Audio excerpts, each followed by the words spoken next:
Namaste. Salam alaikum, Aminah, my dear friend. Thank you so much for joining me today.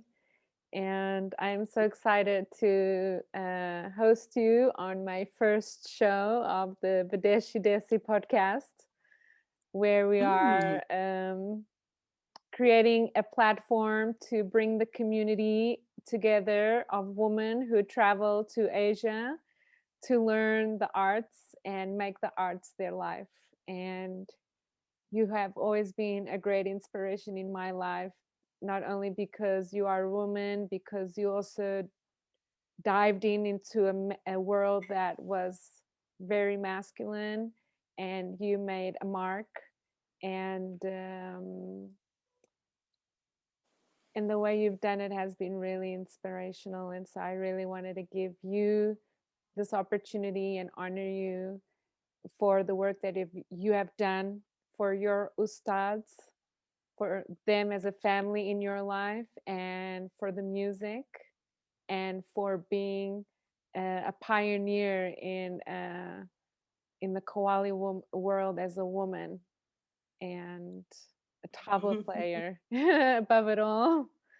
So I have so many questions for you. So just answer them however you feel. Feel free and open, because the idea of this podcast is to really show the most intimate aspect of the people that I'm interviewing, in a sense where I want you to feel that you are in a safe container to express, your journey, the inside story that not so many people have access to, but probably are very curious about, and can also Mhm. learn with it also. So I'm gonna go like many, many years ago. So how was your life before Asia, before reaching India or Pakistan? How was your life like? Where were you? Mm. It's funny you mentioned that because, I've been taking new students this year because of COVID crisis. So I've been teaching a lot of online students and I've been accepting new players as well. And when I teach a new player, it takes me back to those times when I was a new player and how how powerful that time was for me to build a foundation in Mhm. my life, coming from, like you said, before Asia, before I even stepped into feeling like I wanted to be a tabla player or study Qawwali music. I mean, I was always a team player growing up. I loved my friends so much. They meant the world to me that I became, because of my friends and my team, I became a pre Olympic soccer player, and it was because of the energy of the love and the support and the encouragement and something I could do to bring us together and it wasn't until I started becoming more of a professional player I really realized it was the fact that my friendships and my support and my love from my team that got me to this place of scoring goals Mm. nonstop. So I really reflected on that because of course you join new teams and there's new players and you have to adjust and still feel like I can get the job done, even though I'm not with my original players and my Yeah. original. And that was a big challenge for me, finding my empowerment to just be me individually and not rely on my friends and the team support to make me who I am. Mm. And it was one of my greatest coaches of all time. And he was also given the award for best soccer coach in the United States. And his name was Jimmy Conway. And I had the honor and pleasure being his student, his teammate, or his player on his And where team. was this? I had to even change schools, and I moved to Portland as a young girl in high school still, and joined the pre-Olympic soccer team. Wow. Jimmy Conway was so piercingly truthful with me about that empowerment for me to become a professional player. I needed to rely on me and only me. And yeah, the team, but there was this big realization that, I needed to, take that empowerment and move forward in my life with that. So I decided to, let go of everything I knew. And, that created a new opening. It's like you take the good and of your past and move forward with it in a new way, yet still residing with that teaching that took me so far, that yeah, it is about the team, but where is the individuality and the empowerment within that to create that team to come together as a winning team? So when I found Qawwali music, I was like, what? This is like playing ball again, with the playfulness of the music and the ability to have like this team oriented mental state where, even the clap, even the every little piece that people add into the team matters so much to produce this number. So when you're playing soccer, were you already playing music, or how did No, music start? I grew up playing baritone saxophone in the band. Oh, wow. Saxophone. Interesting. I never knew that. Yeah, the baritone too, which is really big. And at that time, of course, it was like bigger than me. So as a young girl, I was already practicing how to carry around instruments, and big ones like the tabla became like this instrument that wanted to be in a home. It didn't want to be traveling and on the road, and it needed a temperature and an atmosphere and an environment for me to develop a practice, So being a traveler, I was learning that I needed to incorporate and like integrate into the material world when I started my daily practice as a tabla, especially because the tablas like to be well taken care of. When did you start the tabla? Was it in America or? I started tabla before I went to, I went to India my first time. Okay. And I, originally was a singer in the Shimshai days. Okay. And we were writing songs from the scripture of the Essene Gospel. Okay. So that was my time pre-tabla, was playing like Nyabingi music and singing devotional songs in communion with the tree of life. Okay. And I loved that practice. It brought me so much, and community and family and music in a devotional way. And that's I really started representing like devotion. And even as a American woman, I was subjected to be told, no, women aren't allowed to play Nyabingi music. Oh, wow. I know.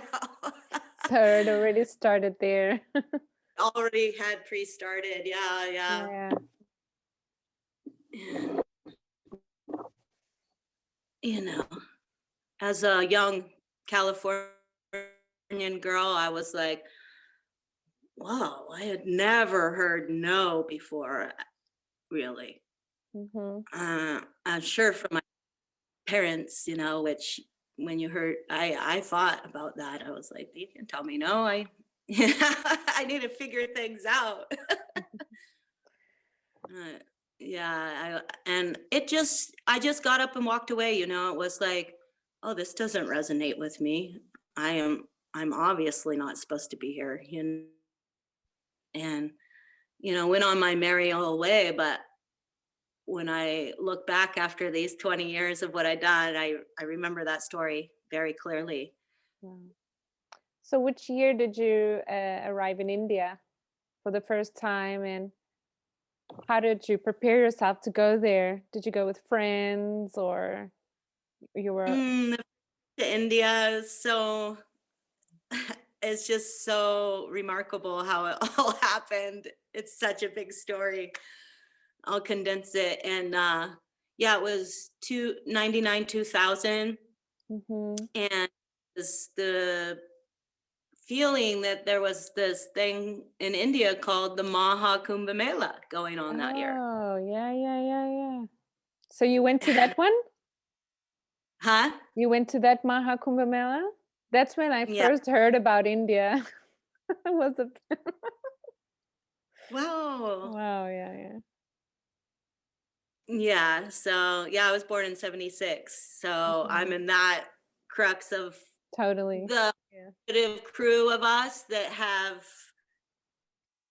some elders to me, like that I look to, like Narayan and Eric, and these pioneers, that were actually going out and studying in these situations that India had to offer, where at that time in my life it was like I'm ready for study. It's like my early 20s, and I'm so ready to dive into a path.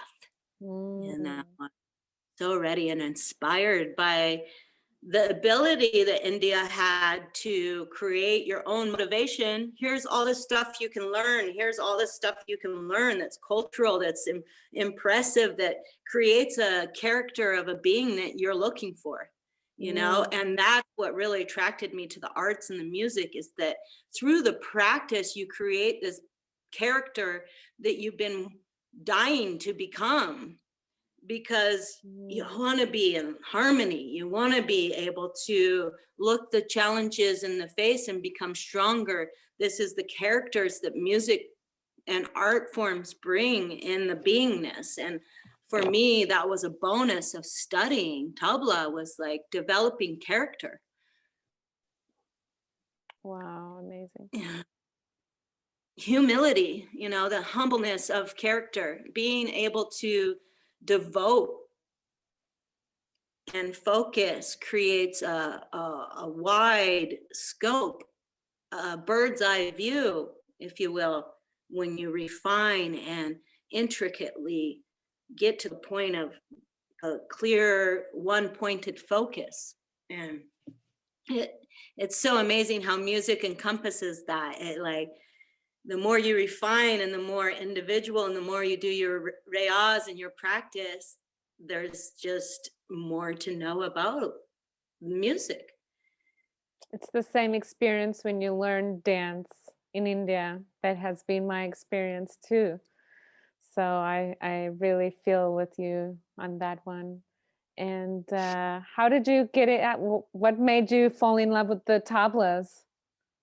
Why that instrument in particular? Well, that's a personal story that people don't know much about, but this is, after India that first time, turned, and of course, I had been called to see Amaji,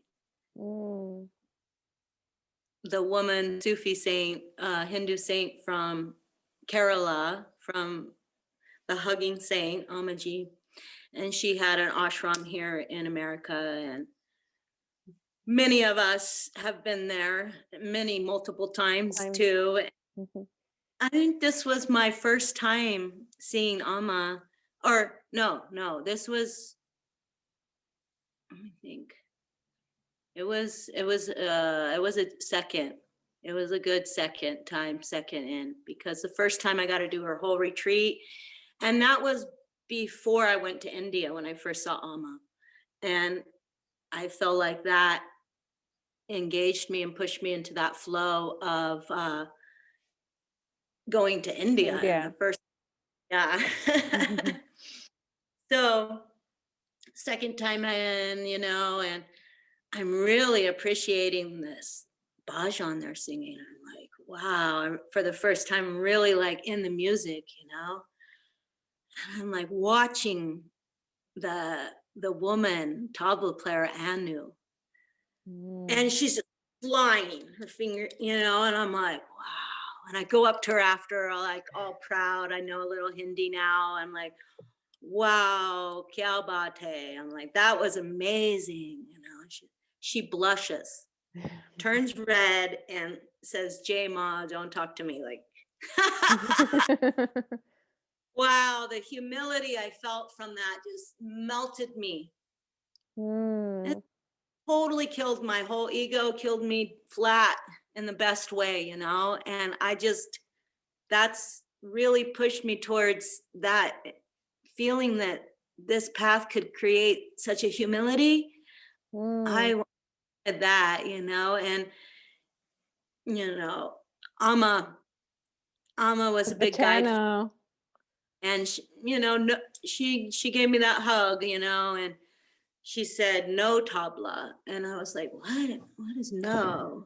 Oh, and it was that whole ego thing too, again, where it was no, K-N-O-W, or it was no, N-O, or what was it for you? And can your ego to get to know tabla as a woman? You have to, as an artist, as a person, you have to be out of the way, to receive, and wow. I was so fortunate to bring my Ustad Dildar Hussain Khan all the way from Pakistan, and we got to go to Amaji's and sing for her and play for her. Wow. This was a remarkable moment, because being in Ustaji's care for so many years and getting so many teachings in Lahore with the family and the practice and the culture and the food and this all around it, like 3-4 years in, 5 years in, I was like, wow, wait, I haven't paid for a lesson ever. I'm like, what? How do I do this? That was my next question. Like, how did you even reach Pakistan, and how did Ustad Dildar become your teacher? Yeah. Tahir Qawwal represents it pretty well in the Music of the Mystics, that story of how we got to Pakistan, and it was so available. We had no idea that Kawali music was the music of the street there. It's the street music where everyone listens Kawali, everyone knows Kawali. It's like, oh, it's available to go meet the masters? Oh yeah, come on. It just took us right there. I mean, of course, it was all timing and everything. When we got fortunate to be there before huge political rises of the creating more and more issues over there, but we got there right before that. I mean, right around 9/11 time. So yeah, it was up in the air, sure, but there was still pre-feeling of all of everything we've been through over there. And the masters were so available, and we ended up extending our visas like 3 months in a row, just kept extending the visas, and we're just like, we can't leave, and in the last month we were just so blessed up. It was the Urs of Datta Darbar in Lahore, and the Urs is the celebration of the Sufi saints' death day, but also marriage to Allah. So it's very celebratory energy like a wedding would be. And they play the Qawwali 3 days, 3 nights nonstop. And what a ceremony to witness. Any Wow. words, any Sufi saint, it's so precious. And yeah, it was incredible. Our friend we met at the chai shop was like, "Oh, my dad is Sher Ali. You come meet my dad," Me and Tyler are like, okay. Wow, we're going, and it's like Sher Ali, wow, what Qawwals, of this time. And later to learn after all the years that my Ustad's father's Qawwali party, original, a generation back, Ustaji's father's Qawwali party, Sher Ali were chorus clappers for Oh, wow. Ustad's father's Qawwali party. Wow. And it kind of puts things in perspective, that story of how, they're all very specific lineages and specific flavors of family and Qawwali. Some parties only sing Punjabis, some parties only sing Persian Qawwalis. So it's very defined in their history of what lineage they're representing. And so Sher Ali, we had this VCR tape that we got in Hawaii when we were living there, being like, oh, we're gonna gather any recordings we can and study Qawwali music in the jungle, And we had that tape. Yeah. Sorry, I was going to ask you, like, what was Ustad Dildar's reaction when you asked him if he could teach you Qawwali tabla? Like, I would love to understand what was that process of like accepting you as a female student to learn the tabla, and it being such a revolutionary thing at the time. I would love to understand that process for you and how it was for the family and the community, that acceptance that, okay, you are going to be our student, our family member, and we're going to teach you this lineage. I'd love to learn that. It's an interesting question, so my first initiation in the Sufi path was in 1997, and therefore at that time I asked my Sufi sheikh, I asked her, I said, I really want to be your student, please. And she said, oh, I need to meditate on it and I'll get back to you. And I was like, oh, that's a good answer, And she came back to me and said, yes, we will initiate you, And so I got to do the bayat ceremony where you initiate and convert to Islam. La ilaha illallah. This whole ceremony with the Sufis here in Oregon in 97. And we take Shahada, which is the opening of initiation. And so I'm telling you that story because, I asked for that initiation, right? And with Ustaji, I was told. Wow. And over all these years, I've learned, like, Ustad Ji, he doesn't take every student that goes and asks him either. He takes students for particular feeling, and there's a great humility in Ustad's teaching, and that humility being such a legacy, being such a world famous village boy from Kasur, Pakistan, he first likes to teach humility, and then he'll see if he'll teach you music. And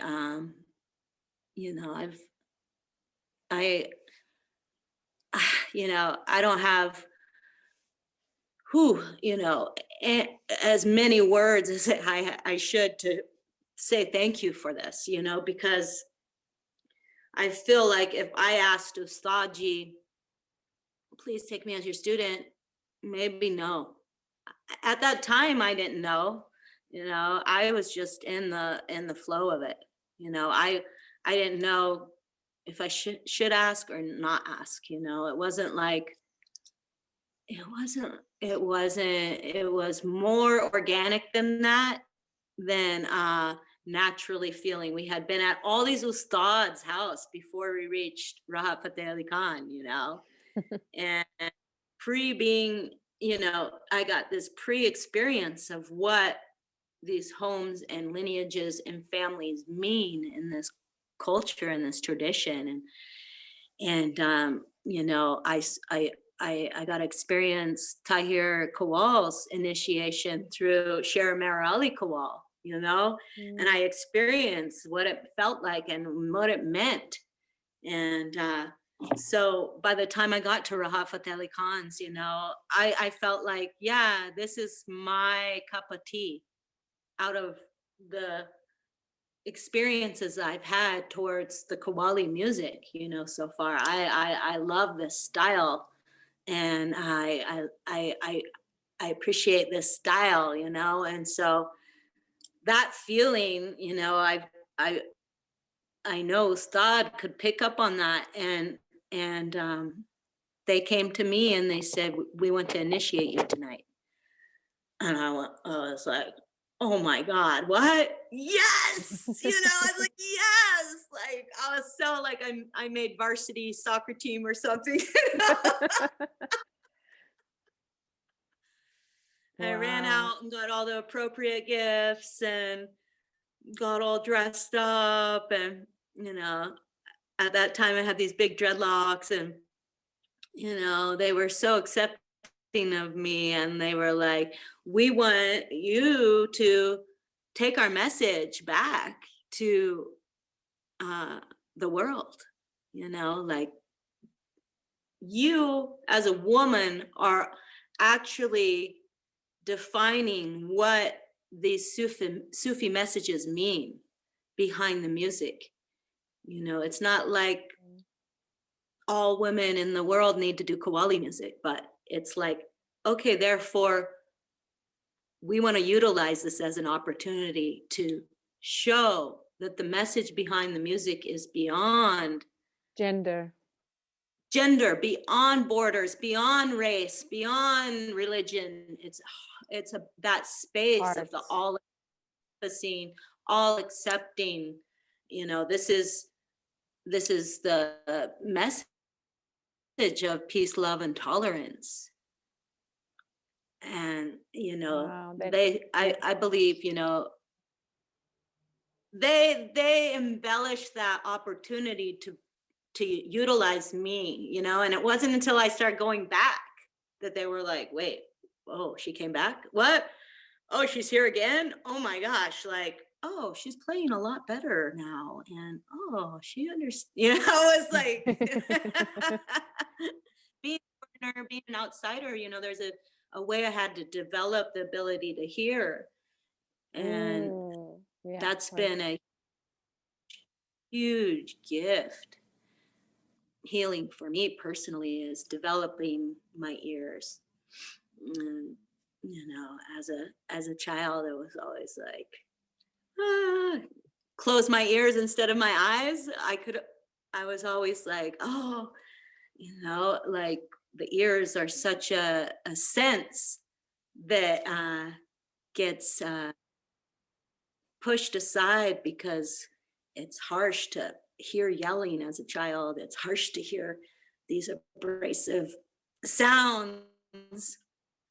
I never heard Hindu classical music, until I was in my 20s. What a nice thing for the ear. Yeah. These sounds, these energies behind the music. The subtleties of the music. That is incredible. And so how, tell me now, How many years have you been traveling to Pakistan, and how long have you been on this Qawwali path? Like, how many years has this been your life? I was in under the Nusrat Fateh Ali Khan lineage in 2003. Okay. And then it wasn't until 2006 we made it back, which was crazy because we were like, when we left, we were like, how do we get back there as soon as we left?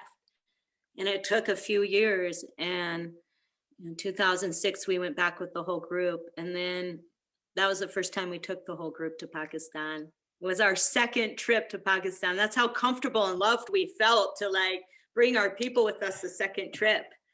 It was just like, we have to show these all of what we saw, you know, we have to show them. This is incredible. This whole tradition and culture around Sufism. Yeah, I remember hearing that when I first met you guys. So tell me now, what were the challenges that you faced in the culture and as a woman, you know, embracing this tradition?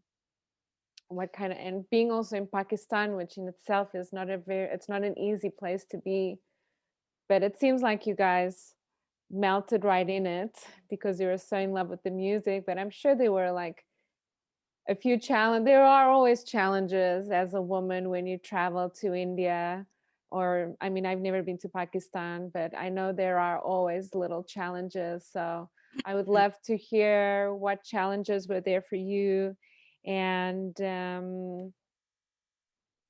how were you able to overcome them, you know, and also in the face of these challenges, how did the Kawali community, your Kawali family, support you? So Yeah, you know, it reminds me, it takes me back to, you know, originally experiencing Qawwali culture in India, you know, for a couple years before I made it to Pakistan. So, you know, even by that time, I had gone to Pakistan. I had already gone up a lot on a lot of challenges, you know, before going to Pakistan. The Indian Sufi culture, in my opinion, has a lot more dogma involved because they are therefore subject to define their path against Sikhs, against Christians, against Hindus. So they make their Sufi shrines a little bit more structured and a little more traditional in that sense, where they're involved with bringing, you know, hundreds of thousands of people into the shrine every day. So of course they have these etiquettes and these reasons for the way things are. And, you know, I had to really hard time feeling not included and told no in the beginning days. And it made me meditate on, you know, why. And, you know, sure, I mourned for all the women that in their lives had been told no. mm, Representing that place, I'm representing for all women. So therefore I am there. I'm feeling for all women too, you know, and I definitely prayed and meditated, prayed about that a lot. Just for the women, for us, for this feeling of being like, okay, what does no mean? It's oppressive, right? So that oppression, you know, how do I deal with it as a active living prayer, you know? And I'm like, okay, I see a reason behind you saying no, and I want to know that reason, and I also want my reasons to be heard too, you know, of why there might be a yes, you know. So there was always this challenge and struggle and feeling of like, I accept your no and I understand reasons behind this. I also am a Sufi Qawwali tabla player, and I'm a Chishti. So I also want to offer in my lineage as I have come to develop over the years. And no, you know, so you know, of course, in the beginning days, I was more innocent, and the no was a little, very more intense and more challenging to deal with, you know, and so, you know, by the time I was in Pakistan, I had already developed this feeling of like, oh, you know, I don't even need to ask. I I don't want to ask, you know, I don't Wow. want, you know, I'm just here, you know, I'll go Okay. play top because I play it, but it'll be in my room, you know. I was fine. I was working with it and feeling like, oh, okay, here's the guys, and I'll clap and scoop the money the first time they played at Baba Farid's, you know. Mm-hmm. I was, you know, I didn't get a no there, but I just expected it, you know. Okay. And so when I was pulled aside and given direct ijazat from the Sufi shrine holders at Baba Farid's, you know, therefore it's the purpose of the Baba, it's the purpose of the message. You know, it's not the purpose that, oh, women need to play Qawwali music. It's the purpose of the message of the Sufi message of beyond in love, you know, and that's why Aminah Chishti was born, you know. Oh my God, And I just got chills all over my body hearing you, girl. Oh my goodness, I can feel it so vibrating so strong. I really feel the Sufi in you so profoundly, Amina. it's such an honor to find something in my life that I can feel genuinely able to embody, you know. It's such an honor. And I think that for women in these paths and in this time where the equanimity is coming into play, you Mm-hmm. know, so many generations of our ancestors have been oppressed and told no because they're the utmost powerful. They're the women. They are the creators with the help of our fellow man, you know, Mm-hmm. and there's not as much words as I could say about us as women embodying the empowerment of becoming, yet not oppressing our brothers. No, no. We have to hold that beautiful line of what it means to be alive in this time as women, you know. It's an uprising. It's in this flood of lifetimes, and in that awareness of us healing ourselves, we need to be aware of how we're going to heal our brothers and bring them with us Mm-hmm. on that equanimity call for us to be healing this path of oppression and victimization. And I found that so much being in a man's world, you know. Hmm. Talking about Man's World, you've been touring with Fanna-Fi-Allah for more than 10 years, 15 years. I mean, ever since I've known you, which is, you know, close to 15 years. Fanna-Fi-Allah has taken Kawali all over Europe, all over the world, and has gained so much recognition for their efforts in holding down the lineage in the most truthful manner and spreading the music so beautifully around the world. And I've had the honor to dance and whirl with you guys a few times. And I must say that I love whirling behind you while you're playing the tabla because I really feel that transmission coming out of you. And when the tabla is near my feet, I'm like, that is fueling my whirl. So it's been an absolute honor to have had the opportunity to share the stage with Fanna-Fi-Allah and especially with you. I feel like we're, you know, together representing the feminine aspect of Sufism, which is Mm-hmm. beautiful. And so I would love for you to share, how has it been, the acceptance of the Pakistani community in regarding to Fanna-Fi-Allah, and the fame that you have, been gaining along these years. How's it been for your Ustads and for the community there? Have they been very supportive of your all's journey? It's a deep question. Hmm. And, without their support and encouragement and love, we wouldn't have been where we're at, and as Fana members, we know that to be true. Sure, it takes a good student. Yeah, nice. There's pats on the back for us. Yes, good job. You know, on that level of respects, though, there's no way anyone can go from an outsider perspective and embody a whole culture without their love and support and their encouragement to do so.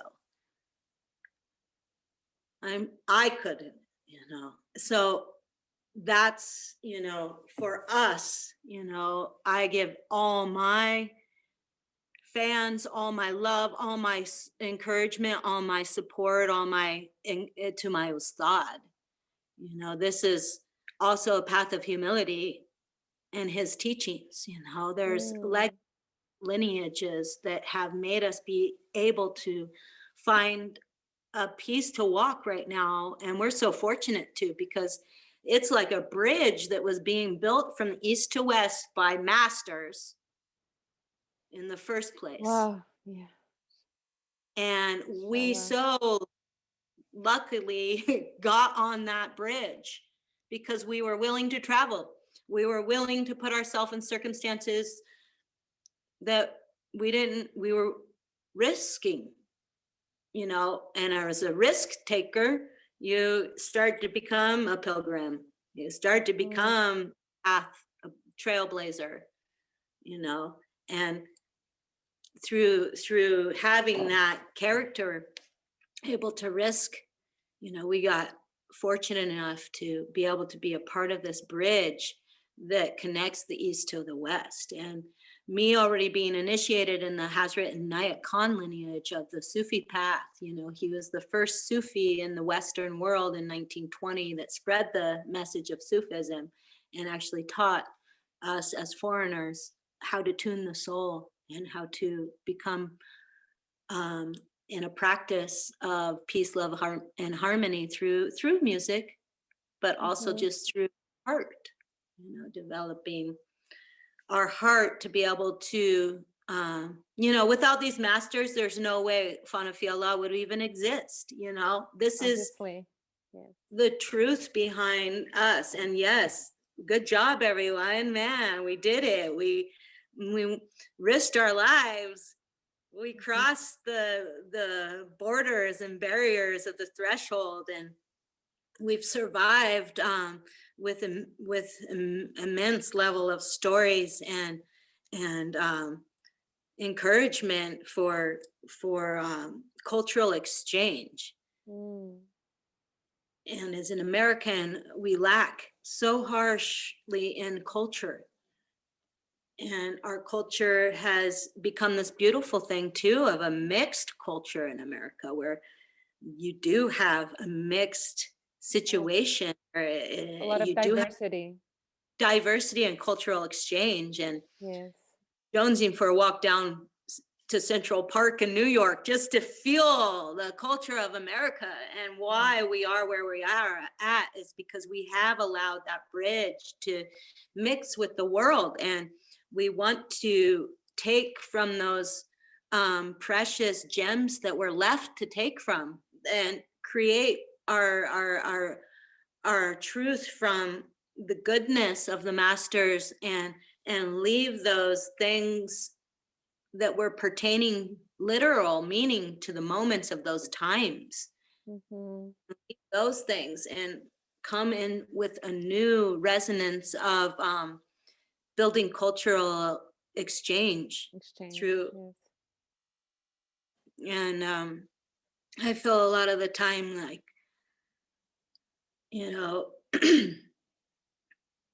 that practice of being with the boys, that practice of being in a man's world is such a valuable spiritual practice. And that's how I've really looked at this path for me, is creating that as a spiritual practice and moving beyond my victim and defensive nature, but as well getting my needs met. And I can feel. It's like, oh, my buttons are pushed right away.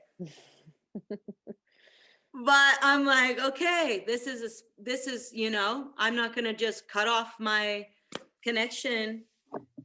I'm going to work with it, and so I feel like we're getting into the subject of like how it's been for you to tour with Fanna-Fi-Allah and tour with this group of, they are family and brothers. So how is it, being this experience touring all over the world with Fanna-Fi-Allah with such unique members? Everyone is so unique in their own individual way. And how has it been for you being a woman, going all over the world with these guys and spreading the Sufi love? So I know it's a very deep question, and it probably will take 1 hour to answer. Well, it keeps reminding me of this funny story. That's why I'm giggling, because it's like, I remember many times I'm the one in the car ready to go for the sound check, and I'm waiting for the boys getting their last minute bits or running back to get this, and you know how typical it is. Oh, the guys are always waiting for the woman, and going. She's got to put on her last lipstick and na.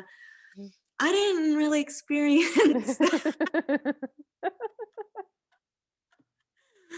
And in some way, it was a reverse role that I was playing with them just to make it happen, and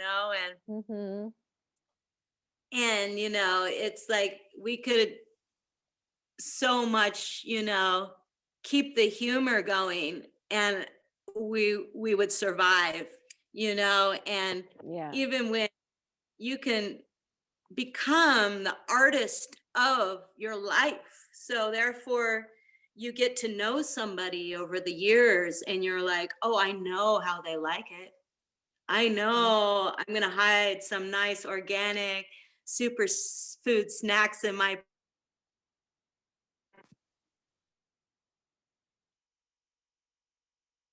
I can't hear you.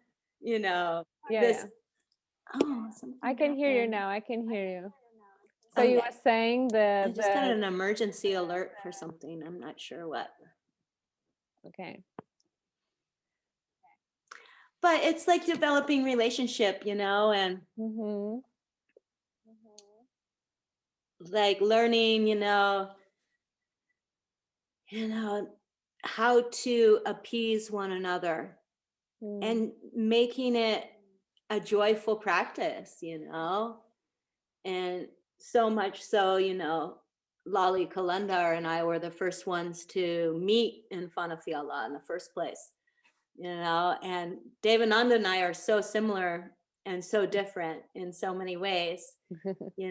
I'm a Virgo in Western astrology, and he's a Pisces, so we're very complementary of each other, being the opposite spectrum, and our humor and our laughter has always just been so good in so many ways. Easy to get along, easy to talk, easy to cry, easy to laugh, easy to make jokes, easy to be like, hey, that joke I wasn't feeling that right now, come on, I'm feeling sensitive or something, easy to talk like that to each other, easy to just get along. And so much so that you get to know each other after a while, and you get to play and joke even more. Like, Devananda is always so on it in the improvisations of Qawwali Oh, he music. is And incredible. Yes. he's got such a feeling involved with like how he learned the Qawwali music. He learned it through feeling deeply, which we all did. Yes, yes. We, through the depth of feeling, you really can absorb, and embody something. And Deva was so good at that as a musician, and that's a very big quality in Qawwals, is they feel it and then just sing it back. They can hear a rag change and sing it back. They can hear the poetry and sing it back. There's a very innate, it's an oral tradition, so there's a very innate feeling there to be able to understand the music. And the transmission also of it. Yeah, the transmission behind it, is so important in these traditions, as you know. And when you say "Vah, kya that's you're even embodying it and feeling it more. So therefore, it becomes a part of you, and then you can almost sing it or do it even. And it's like, I have to really feel this to like understand. And especially as foreigners and outsiders, for us, feeling was a huge part of it, but also, recording and going back and, making notes and refining. And we had that time. It was almost like playing catch up, for a good 10 years to even be able to receive from the Ustads. And also learn Urdu and also learn Urdu poetry, language, the nuances. To also really embody the language, you have to really dive deep and be immersive and completely let go of who you are so you can embody that art. That's what I feel it is all about, is to just let go of who you are and just be rebirthed by, this new language. And as an outsider, that's what we get. But as an insider and an actual real Qawwal that's really born into that actual tradition, they have no choice but to be that. And that's a very challenging path. That's a very difficult path, because for my outsider eyes to show them how wonderful that they have, even though it's so hard to be born into tradition, this is your life. A different game for them, and as an outsider, I was like, wow, these people are healing themselves and healing my whole people. It was just such a healing feeling experience for me. I was like, wow, they got it made, they're Qawwals, they have the life. And I'm like, slowly, it's like, what? It's so hard. It's so hard. So harsh that their music, they have to risk their lives on a daily to be able to be who they are, and I have felt that. I'm an outsider, but I've been, no, you can't do this because you're a woman. There's that mixed feeling there, and it's part of that feeling of what it really means to be born into a tradition and not feeling like you have means. I mean, these days it's a lot different and more lenient in their traditions than a generation back only. But now that things have escalated situations, it's just that art form and that culture that has affected me so deeply is so challenged right now. And I, want to, what a Qawwal life, yes, adopt me, their family, into their culture. I did that for the fact they could see through my eyes that how beautiful of a life that they do have, even though they're not they don't get choices, and they don't get, in a way, I'm like, wow, I only dream of that. Coming from America, having so many choices in my life was very stressful as a young kid. So stressful. Yes, I understand that. View that we've had, really, it's to empower our true artists, our true people that are born into this culture that don't have any. That's what our outsider touch can be, and that it's such a privilege for us to go there and immerse in the arts, learn from these great teachers, and yet still come back home and be free and choose whatever you want. So it's so important for us. I know from my experience in being in India, is to always pay the most deepest reverence to my teachers when I go there, and never take it for granted, because we are so lucky to have the opportunity to be with this art, to be with these teachers, and to immerse in their culture. And not only that, but to be accepted by them and taken in as a family member. And so that's something I really want to highlight in these talks, is how important it is for us to immerse in a culture, for us to embody the art in the most truthful manner, but most importantly is to also honor the teachers, for allowing us to be there, and acknowledging that we have that choice. We have so many choices and they don't. That was a choice that was given to them. So in that way, we are so blessed. And on that note, I would love to hear what you have to say for women like us who are starting their journey, who are wanting to travel to Asia, or who are wanting to embody this art, any kind of art, either music or singing or dance. As a woman who is, you have been doing this for so long and you have such great experience. I would love to hear, what is your thought and what is your message for people who want to learn this art, and who have, in the future, not now, but when they have the opportunity to go meet these great masters, what is your message for those people? This path creates character, and that character is humility. And through humility, we can be an example. And that's what my Ustad has taught me. And to embody being an example, this is almost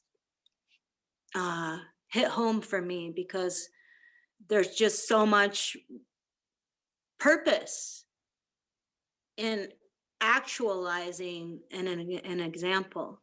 And an example, as a musician, as a foreigner from outside the culture, there has to be this level of desire to be an example.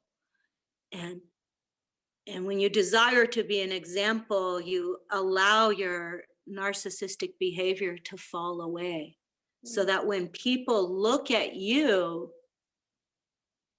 you can actually put a standard on what does that mean, to come as an outsider and receive it in respect, and still walk appropriately towards these ones. It means actually realizing the fact that you can embody this art form, this culture, and like you develop this practice to embody this dance, and this is, we can embody that, but we can, only so much can we actualize that, and for us as foreigners, it's like, yeah, we went there, we want to go back, we want to study, but how in this time when we're not allowed as easily, how are we going to integrate that into our reality? You know, where are you going to define your personal practice with as much as you're able to share? You know, and I know as a student, it took a good 10 years to be able to be like, I can share, you know, I have something to share. Like, it took a lot of isolation time, you know, and there's no greater path in the philosophy of spirituality through music than to develop these characters of humility and feeling like you can be an example. You trust yourself enough to be an example. And yeah, there's a lot I would say, you know, and you know, the experience, when you do dive into an experience you're unknown with, and you feel what you would say, these guidance, move towards a particular thing, and it's almost an intuitive sense. And I would say develop that connection with the intuition so you can actually move through these uncharted territories and uncharted ways, and this mysterious life you're going for with your guidance, with your intuition, very strong and clear with inside yourself, where you're able to know and follow it. Able to hear it's one thing, but able to follow it, your intuition, a whole other thing. You know, and that's what traveling did for me, you know, was like, oh, better be in touch with what my inside voice is saying. It's our compass. Yeah. Yeah. And that's one thing I also want to highlight, is it's really important before you go to Asia, before you go to India, or if you want to go to Pakistan. I know for myself, like I studied the culture before I went. You know, I read books, I read, you know, those tour guides of like, okay, what are the customs? What are the traditions? What should I know before I arrive so that I don't offend anyone with anything with some kind of behavior pattern that I have back home. It might offend the other one when I get to India. So I also want to encourage anyone who watches that, like, really study the culture that you're going to immerse yourself into, because you want to make sure that you're in the right place to then, you know, receive their blessings and not offend anyone. So yeah, definitely.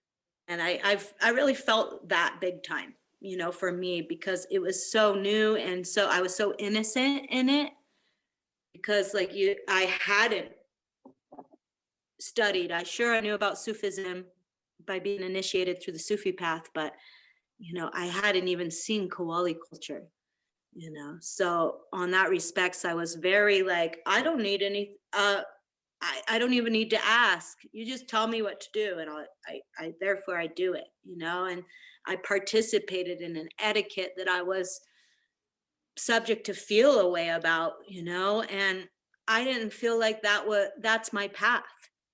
You know, my path as an initiate is to convert myself to the etiquette of circumstances, rather than go and say, oh, I use a fork every time.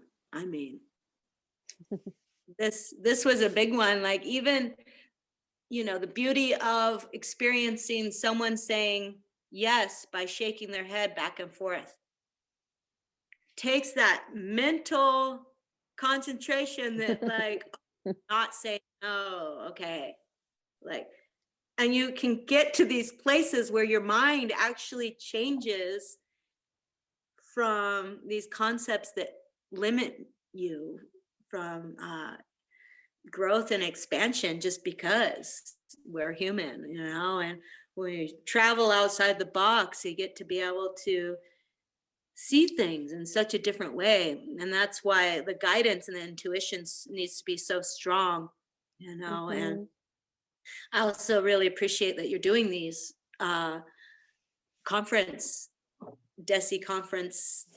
Desi Podcast. Oh, yeah, the Desi conference.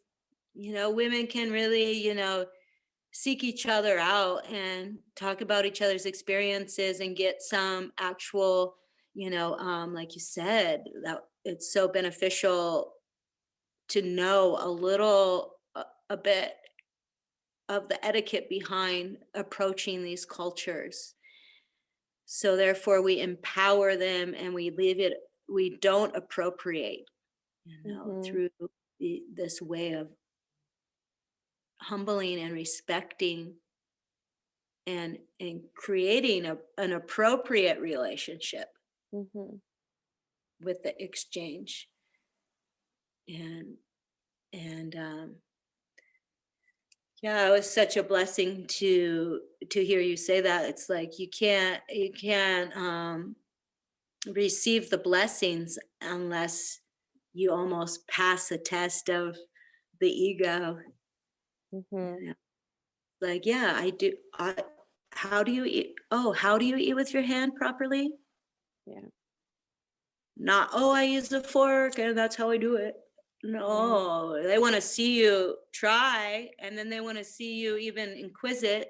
Oh, she's a curious one too. That's nice. They like that. They love to respect and show that you really are interested. You're not just doing it because you have to. It's because you really want to, and that's the only way you will actually learn Indian art, is when you live with your teachers and you eat with them and you sleep with them and you wake up every day with them and you do all the daily mundane things. I mean, that was my experience. My first 8 years of studying Odissi, I just lived with my teacher in Delhi, and that was my life. I would wake up, I would sleep with the family and eat and do all the shopping, and and that's how you really understand the culture, is when you live with your art family and you see, because the dance, in my experience, the dance is a manifestation of, the movements are a manifestation of every little bit of their daily rituals, their daily lives. And so I assume Kawali is that also. Every nuance of music is a reflection of their daily experience. I mean, that is what art is. And so that's the only way you'll be able to be, the transmission of the culture. And so we're going to be wrapping up our interview, and I'm just so thankful we finally made this happen. I've been having this in my mind for so long, and I always telling you, Aminah, you're going to be my first one. I'm really happy that it's finally manifested. Very good. Yeah, very good. So I'd love for you to share where people can find you, how people can learn tabla with you, or even music with you. Tell us how people can find you.